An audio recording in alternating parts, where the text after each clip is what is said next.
Elizabeth Warren, and I'm running for president because I am sick of a country that works better and better for a thinner and thinner slice at the top. 2020 is our chance to make America work for everyone else. That's why we're here. So I want to talk to you about this America that's a good-hearted America, but has a government that works great for giant drug companies, just not for people trying to get a prescription filled. Yeah. Works great for investors in private prisons and private detention centers, just not for people whose lives are torn apart by those institutions. Works great for giant oil companies that want to drill everywhere, but just not for the rest of us who see climate change bearing down upon us. Now, when you see a government that works great for the rich, works great for those with money, works great for those with connections, and isn't working for much of anyone else, that is corruption, pure and simple, and we need to call it out for what it is.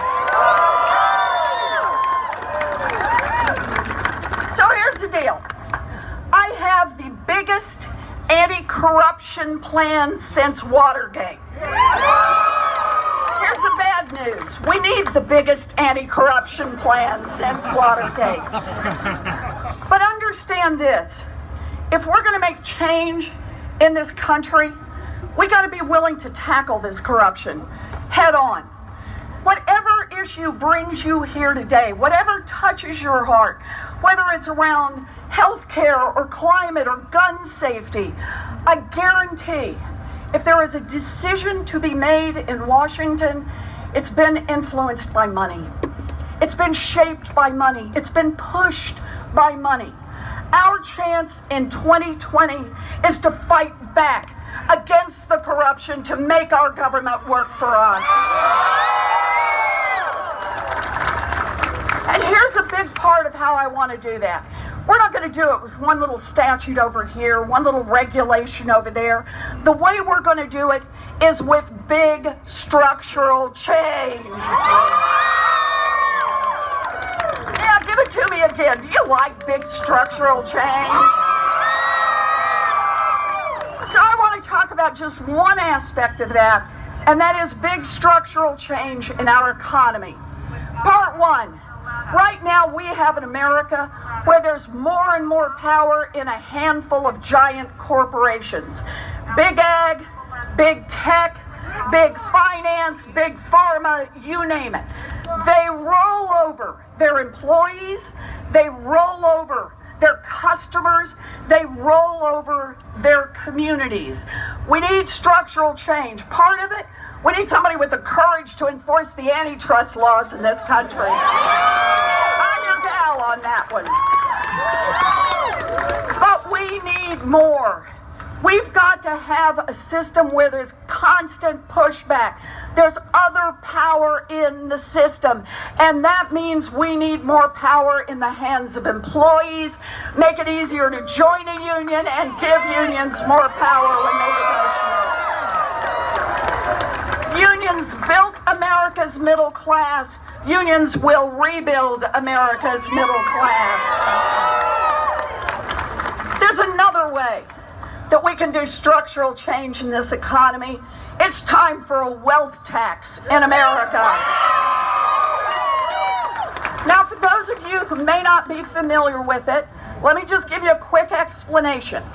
Your first $50 million is free and clear. I see some folks going, okay. But your 50 millionth and first dollar, you got to pitch in 2 cents. And 2 cents. Hold on. Let's talk about what we're going to do with that. Pitch in 2 cents and 2 cents on every dollar after that.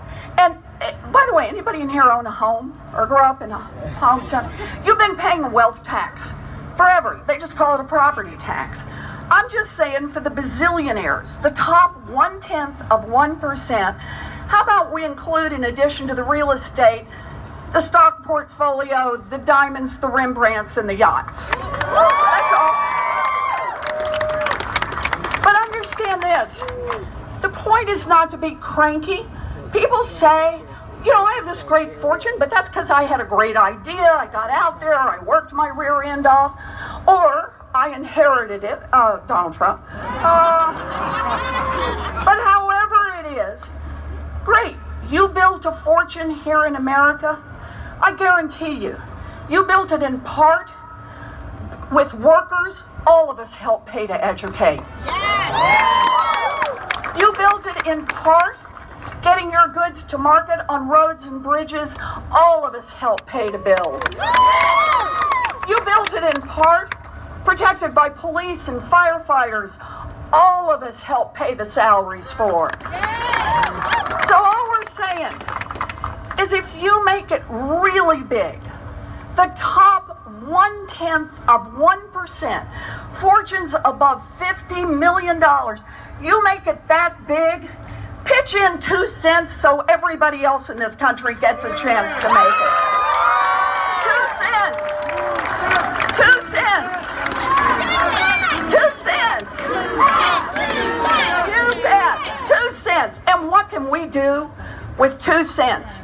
Just 2 cents. And we can pay for universal child care for every baby in this country age 0 to 5. Universal pre-K for every 3-year-old and 4-year-old in this country.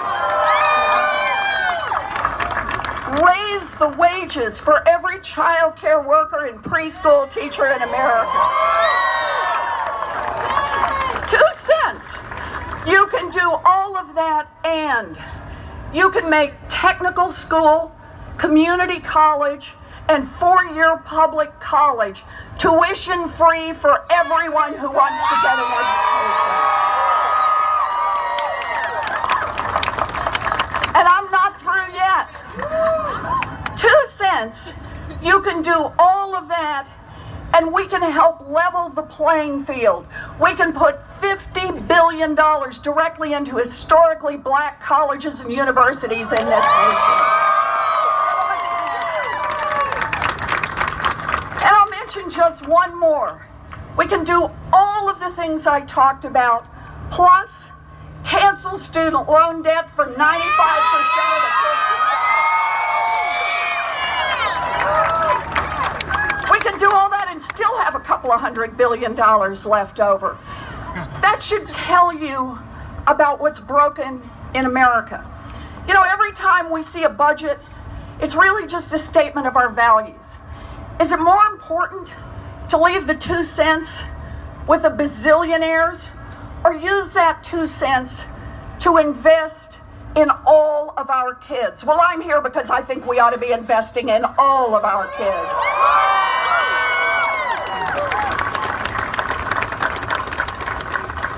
It's a great honor to be out here with all of you. I know that this is a scary time in America, and I know that what happens in 2020 is going to determine the direction of our country, not just for 4 years or for 8 years, but for generations to come. And I'm grateful to every one of you who's gotten into this fight, who cares about what happens in this caucus, because I know Iowa is going to be key to what happens to America in the next generation. Yes, you are. So, I just want to wrap this up by saying the reason I'm here.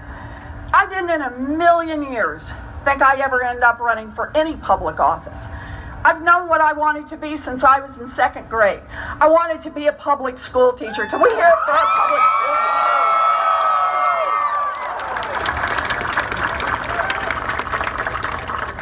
teachers? But by the time I graduated from high school, my family didn't have the money for a college application, much less to send me off to 4 years at university. My big chance was down in Houston, Texas. I got a chance, yes, for a commuter college that cost $50 a semester. And on a price I could pay for on a part-time waitressing job, I got a chance to finish my 4-year diploma and become a special needs teacher. I've already lived my dream job.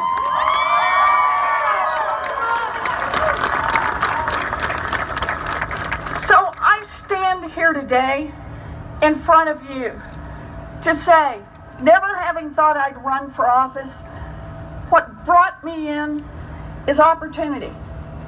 It's a deep down belief in opportunity, not just for some of our kids, not just for those born into privilege, but opportunity for all of our kids.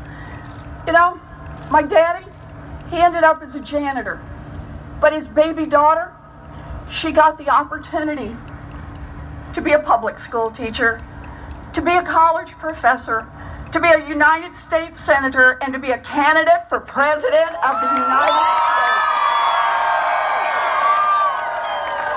I believe in America. We dream big, we fight hard, and we're gonna win.